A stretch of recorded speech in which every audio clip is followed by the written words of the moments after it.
Shalom, selamat pagi. Tuhan memberkati kita semua, Bapak Ibu dimanapun Anda berada. Tetap semangat, tetap antusias, tetap bergantung dan selalu berharap kepada Tuhan. Karena tidak ada kebahagiaan lain selain kita bisa melekat kepada Tuhan hati kita.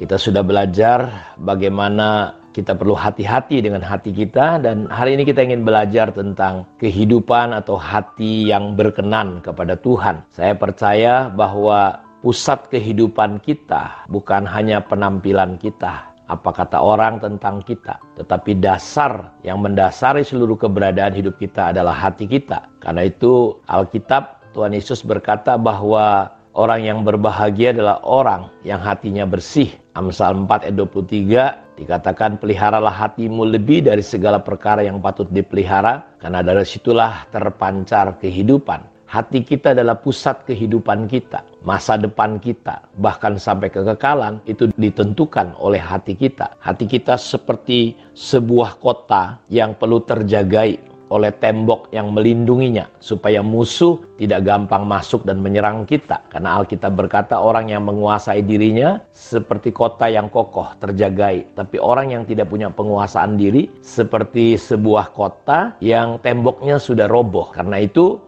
pusat kehidupan kita ini perlu terjagai. Tentu kita menjaganya dengan kebenaran firman Tuhan. Kita menjaganya dengan kasih karunia Tuhan, dengan kemurahan dan anugerah Tuhan. Sehingga pusat hidup kita tidak mudah diserang, tidak mudah dimasuki oleh tipu daya iblis. Karena iblis ingin menghancurkan hidup kita. Dan dia mulai menyerang dari mata kita, telinga kita, apa yang kita rasakan, apa yang kita pikir. Karena itu Paulus berkata, aku menundukkan diriku.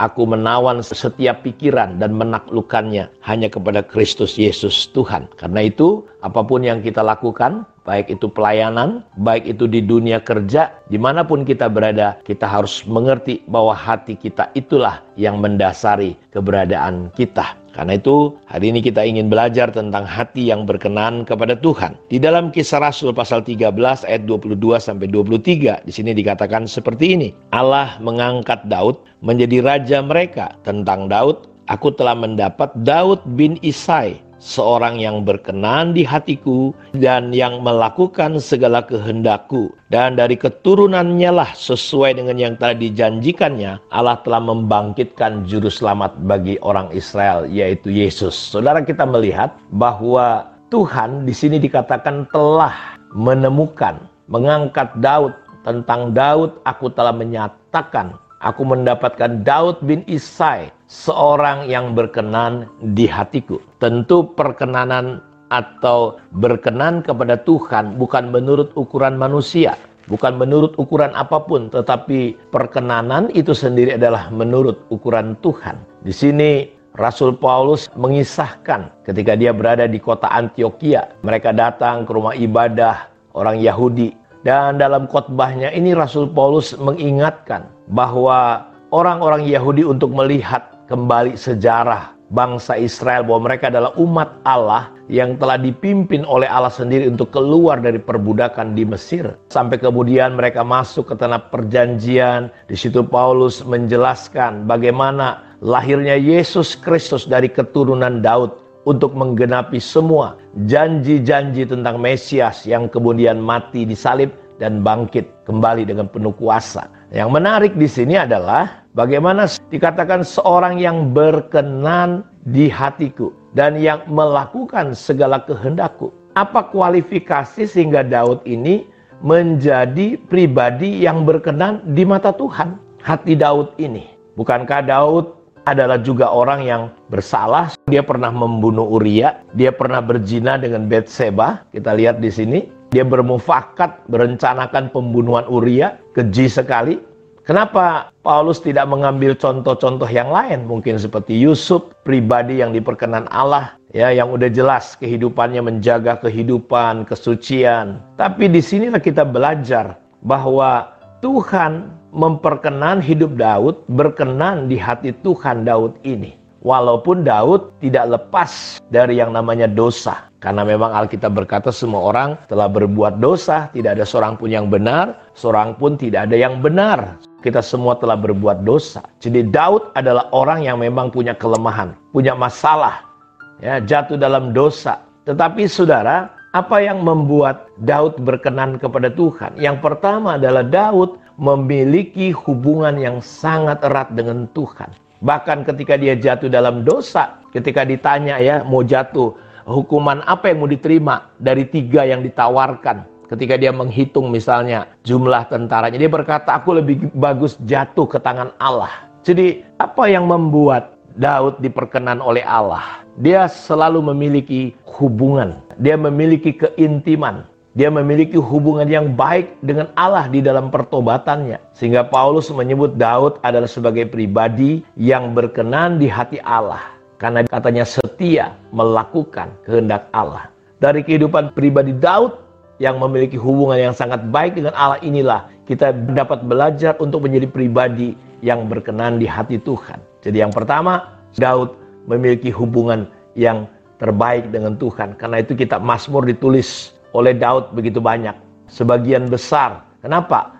Karena dia memiliki hubungan dengan Tuhan. Banyak pujian, syukuran, nyanyian, penyembahan kepada Allah, doa-doa yang dipanjatkan. Kita melihat bagaimana ekspresinya.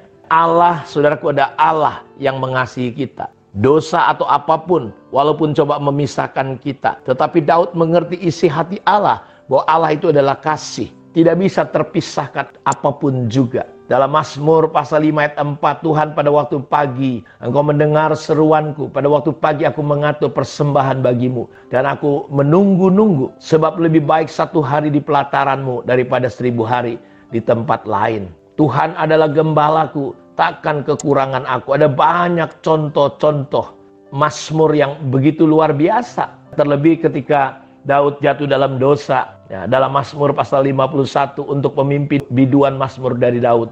Ketika Nabi Nathan datang kepadanya setelah ia menghampiri Betseba. Kasihanilah aku ya Allah menurut kasih setiamu. Hapuskanlah pelanggaranku menurut rahmatmu yang besar. Bersihkanlah aku seluruhnya dari kesalahanku. Dan tahirkanlah aku dari dosaku. Dia tidak lari, dia tidak sudahku tertuduh, dia tidak meninggalkan Tuhan. Justru dia berinisiatif menghampiri Tuhan, mengakui keberadaannya, kondisinya. Dalam ayat 5, sebab aku sendiri sadar akan pelanggaranku. Aku senantiasa bergumul dengan dosaku. Terhadap engkau sajalah aku telah berdosa dan melakukan apa yang kau anggap jahat, supaya ternyata engkau adil dalam putusanmu, bersih dalam penghukumanmu. Sesungguhnya dalam kesalahan aku diperanakan, dalam dosa aku dikandung ibuku. Sesungguhnya engkau berkenan akan kebenaran dalam batin. Dan dengan diam-diam engkau memberitahukan hikmat kepadaku.